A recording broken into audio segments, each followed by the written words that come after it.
Hello and welcome to TTV News broadcasts on TayNinh newspaper and radio television with some latest events in TayNinh province.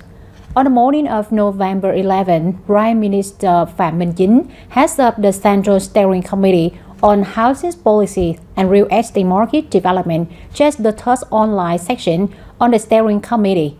At TayNinhTVNEWS, standing committee members of the Provincial Party Committee and Vice Chairman of the Provincial People's Committee, Nguyễn Hồng Thanh, presided over.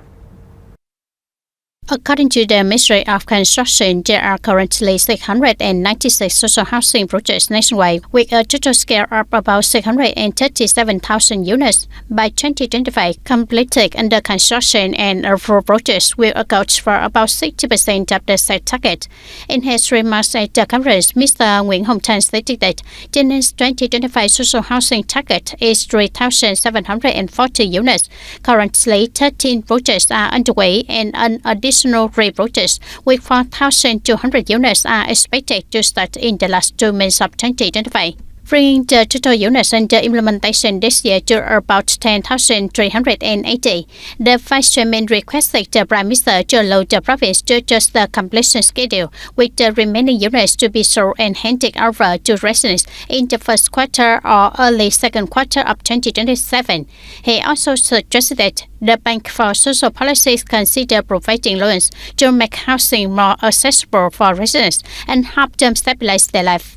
In his concluding remarks, Prime Minister Phạm Minh Chính instructed central ministry, agencies and localities to strengthen real estate market management and develop social housing under the principle of clear person, clear task, clear responsibility, clear progress, clear authority, clear resource. He emphasized the need for a unified national investment process and procedures to shorten the preparation time for social housing construction, increase transparency, prevent misconduct, and decisively stop practices such as halting, price inflation, speculation, and profiteering in the approval, sale, and rental of social housing.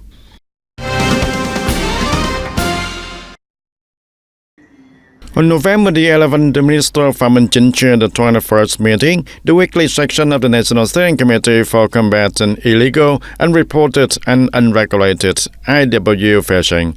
The meeting was held at the government headquarters and connected online to 21 coastal provinces and cities.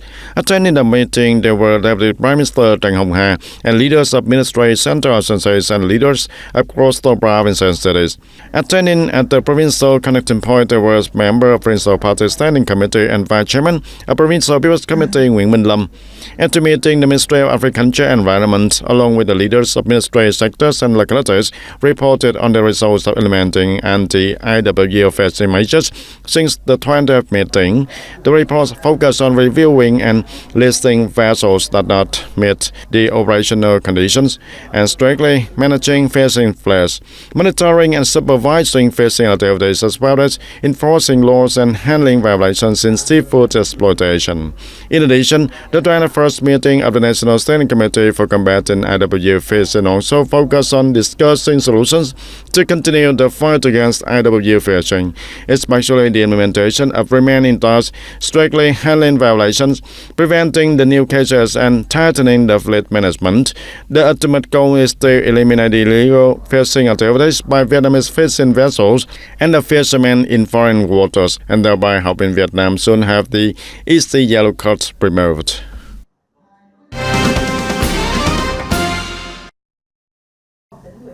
On the afternoon of November 11, a delegation from Pacific Construction Group, led by the group's founder, Mr. Yan Chi-her, paid a cultural visit to the leaders of TayNinh province. Welcoming the delegation were Mr. Nguyễn Văn Quyết, Secretary of the Provincial Party Committee, and Mr. Nguyễn Văn Úc, Deputy Secretary of the Provincial Party Committee and Chairman of the Provincial Peace Committee. During the meeting, Mr. Nguyễn Văn Quyết briefed the delegation of TayNinh's socio-economic situation, its potential and advantages in attracting investment and developing infrastructure. The province committed to creating favorable and lawful conditions for the group to conduct surveys and explore cooperation opportunities while assigning relevant departments and agencies to coordinate closely. Deputy Secretary of the Provincial Party Committee and Chairman of the Provincial Peace Committee Nguyễn Văn Úc affirmed that TayNinh always welcomes welcomes investors and will provide maximum support for businesses to operate effectively, contributing to building an attractive investment environment and promoting sustainable development. On behalf of the delegation, Mr. Yang Chi-her expressed his gratitude to the provincial leaders for their warm reception and congratulated TayNin on its outstanding achievements. He expressed confidence that the cooperative relationship between Pacific Construction Group and TayNin Province could continue to grow and strengthen. Founded in 1986, Pacific Construction Group is one of two enterprises under the Yanchen Research Institute and has been ranked among the world's top 500 largest companies for 11 consecutive years. Dear audience, 2025 is the final year for implementing the 2021-2025 Socio-Economic Development Plan, carrying special significance in evaluating the results of the term's objectives. In the spirit of Speak, Finish Strong, provincial departments and localities in TayNin Province are focusing on implementing multiple coordinated and decisive solutions to achieve development targets. In the raw picture of 2021-2025 period, budget revenue stands out as a bright spot. As of October 30, 2025, TayNin's total state budget revenue reached 43,959 billion Vietnam dong, achieving 118% of the central government's target, nearly 117% of the provincial Business Council target, and an increase of over 35% compared to the same period in 2024. According to a Rough Central report, TayNin's total budget revenue in 2025 is estimated at over 48,600 billion Vietnam dong, expected to rank the ninth nationwide in revenue scale, reflecting the province's strong momentum. This is both an honor and a great responsibility for TayNin. The province has consistently ranked in the top 10 nationwide over many years. This success will serve as an important motivation for the tax department to continue striving to achieve budget revenue targets in 2026 and the following years. The tax department will also propose and advise the provincial committee on tax collection tasks. Alongside budget revenue, development investment activities have also recorded positive results. By the end of the third quarter of 2025, TayNin Development Investment Fund's equity capital reached nearly 1,900 billion Vietnam dong, including 1,600 billion Vietnam dong in charter capital. In the first 9 months of the year, the fund approved 17 projects with total loans exceeding 262 billion Vietnam dong and disbursed 125 billion Vietnam dong, up nearly 24 billion Vietnam dong compared to the same period. Additionally, interested funds such as the Land Development Fund, Environmental Protection Fund, and Cooperative Support Fund continue to operate steadily, contributing to infrastructure and key projects. The fund focuses on several key solutions such as continuing to complete and publicly update regulations and procedures for lending from the development fund and interested funds, strengthening communications, applying management technology to save time and improve productivity, proactively approaching businesses in need of loans, strictly appraising loan applications to ensure proper use of funds, implementing risk prevention and effective bad debt handling, enhancing supervision and inspection of fund activities, on aiming to complete 2025 tasks. With decisive management, a spirit of innovation, and a strongly activated economic potential, TayNin is building a solid foundation to achieve more comprehensive results by the end of 2025. Ladies and gentlemen, on the morning of November 11, Standing Committee member of the Provincial Party Committee and Vice Chairman of the Provincial People's Committee, Nguyễn Minh Lâm, attended a conference reporting on the progress of national and transport sector key projects in the province.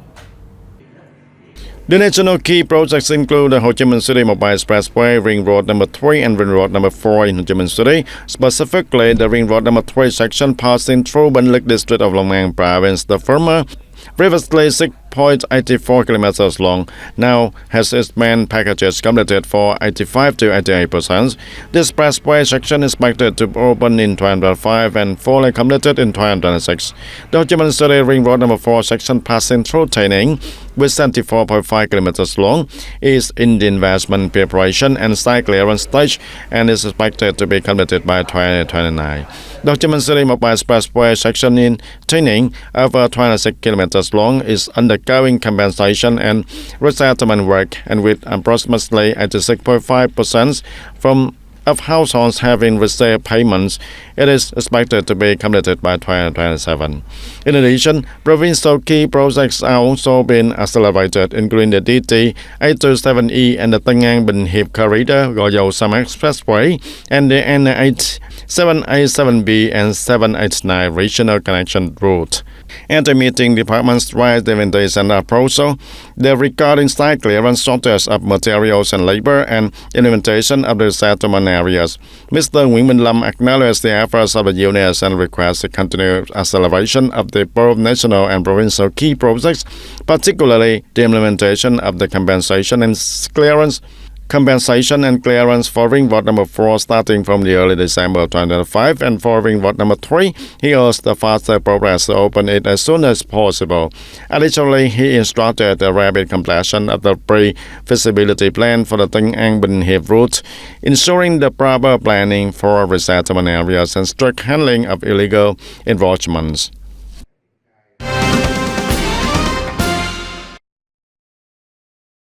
In 2025-2030 period, TayNinhTV will accelerate investment in Tân An Bình Hiệp Road, Ho Chi Minh City Mobile Expressway, and Gò Dầu Samad Road.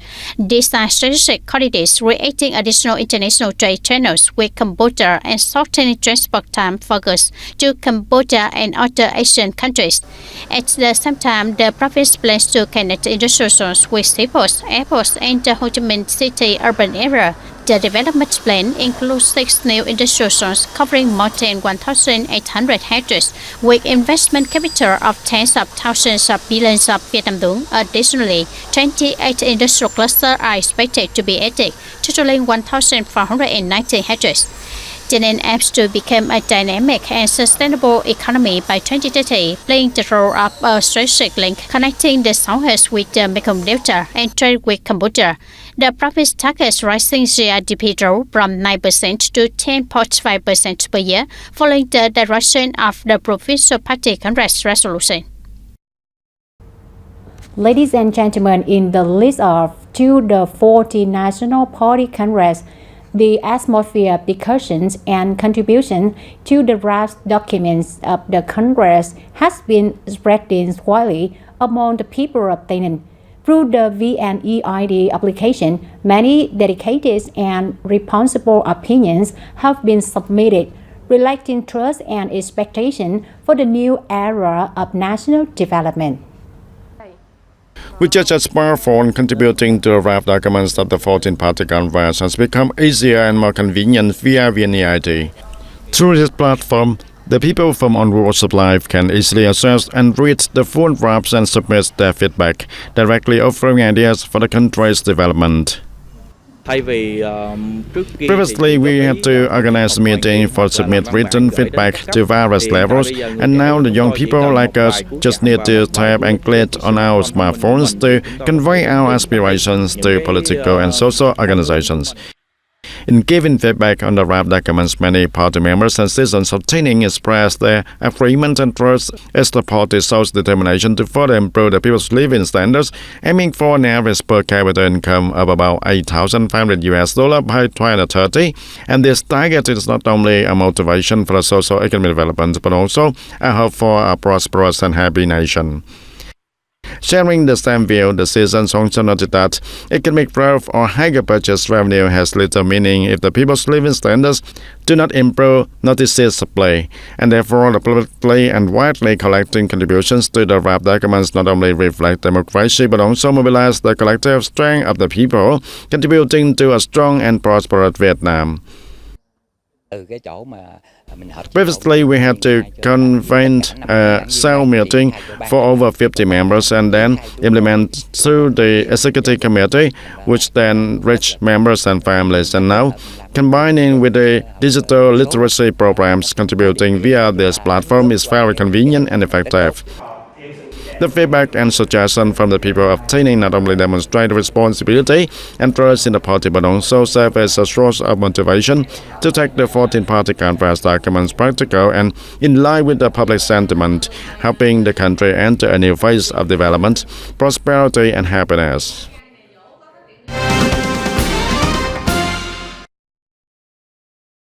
And on the evening of November 11, as part of the second Vietnam-Cambodia Border Defense Friendship Exchange, delegation from both countries attended a conference on legal awareness and education for officials residents in the border area at the Long Thun Commune Cultural House, Tây Ninh Province. At the conference, officials from both countries introduced and explained the basic contents of the agreement on border regulations between the two nations, focusing on provisions related to border management and protection, cross-border movement, natural resource use and forest protection, disease prevention and control, and enhancing cooperation to ensure the security and order in the border areas. In addition, officials and soldiers from both sides distribute materials and leaflets on the legal education to residents, contributing to rising awareness, compliance with the law, and a sense of responsibility in protecting the national border and boundary markers.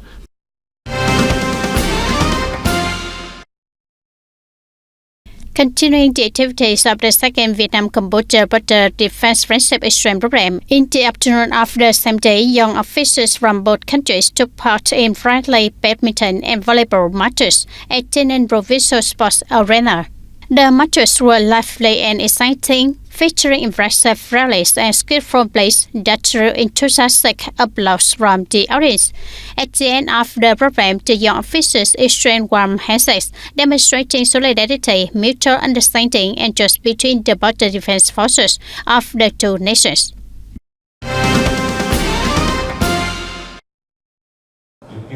And on the morning of November 11th, the Department of Culture, Sports and Tourism held a conference to launch the action program for achieving tourism growth targets in 2025. Attendees included representatives from provincial departments, communes and world people's communities and tourism service businesses in the province. According to reports, in the first 11 months of 2025, visitors to tourism sites across the province reached an estimate of 8 million, a 4% increase over the plan, and including approximately 138,000 international visitors, the total tourism revenue is set at 5,800 billion Vietnam dong, up to 19% from the planned target. And at the conference, delegates discussed and proposed multiple solutions to achieve the 2025 tourism growth target, focusing on identifying and developing the key markers and strengthening connections among tourism sites within the province. And through the discussion, the conference broadly agreed to continue effectively implementing inter-regional and inter-provincial tourism promotion activities, enhance the destination branding, actively implement the tourism stimulus programs in the last 2 months of 2025. And these efforts aim to help achieve the targets of welcoming 10 million visitors by the end of 2025, providing sustainable development momentum for the province tourism sector. The audience following the motto "Eat together, live together, work together" with the local authorities, young union member and residents, the K31S student of People Police College 2, Ho Chi Minh City, has a meaningful field experiences in Nhân Hòa Lập commune. During this field activity, the students had a memorable day, serving as a warm bridge between officers and the local people. The activity is organized by the Kaysar Hamlet Management Board together with the students, including honoring families that support the military and creating a playground for the students to enjoy programs and practice making bánh xèo, a Vietnamese pancakes, allowing them to have fun after their field study in Nhân Hòa Lập commune. Personally, I found the local people here very hospitable and always willing to offer the most enthusiastic help, which enabled us to successfully complete this field trip.